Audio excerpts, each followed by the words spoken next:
Hello, welcome to 69 podcast, where it starts at 11:56 and ends at 11:59. So today we're going to talk about the same book, The Night, which is written by Eli. This time we're going to talk about chapter 4. So, at the beginning, they pretty much get transported all over again, and they end up at a town called Kashau. And then that's where a Hungarian lieutenant is shown, and he starts telling all the rules. So pretty much they're gonna be more strict. So they said if you own silver or any jewelry like gold, anything shiny, and you don't hand them over, you'll get shot on the spot. Or if any of them go missing or escape or attempt to escape, everybody's gonna get shot. So everybody's pretty much gonna die if they try to do anything dumb. And that's part of the story. Everything gets more messed up because they start like torturing them, making them do like they're just terrorizing them pretty much through like that whole chapter, all the way to like chapter 6, or pretty much their whole story until it ends. But Eli says that they're like all going crazy and it was terrible. And then they just talk about pretty much what happened to the people, what happened to the parents, to like the kids and stuff, and the other victims at the end chapter 4. And then the story ends with Eli, or pretty much like all the Jews being going to Berkow. Yeah, that's pretty much it. Okay, this is chapter 5 of Night.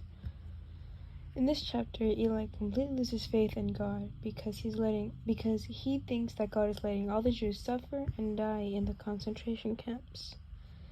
Then, when it is time to fast, Eli doesn't, as a form of rebelling against God, and because his father asked him not to. He was also celebrating New Year's during this time. Then, they had to go to selection, where they had to run past officers as fast as possible so they couldn't see their numbers down on their arm. And if they were too slow, the officers wrote their number down and sent them to the crematorium. And Eli luckily didn't get chosen. But then when he had to go see his father thought that he didn't get chosen either. But he soon found out that he did. But nothing ended up happening to him. Then winter came, and since the Jews weren't given proper winter clothes, Eli got an infection on his right foot and had to go to the pharmacy. There's where he met an old man named a muscle man that told him he'll be fine and that he can't stay longer than 2 weeks if he wants to live. Then the doctor worked on his leg, and Eli thought he amputated it, but he ended up being fine. Then after that, they heard that the Nazis were coming to kill all the Jews in the pharmacy because they thought they had no value to work. But before the Nazis could get there, the Allies ended up saving all the Jews first, even though Eli had already escaped the pharmacy. So he had no reason to escape for real.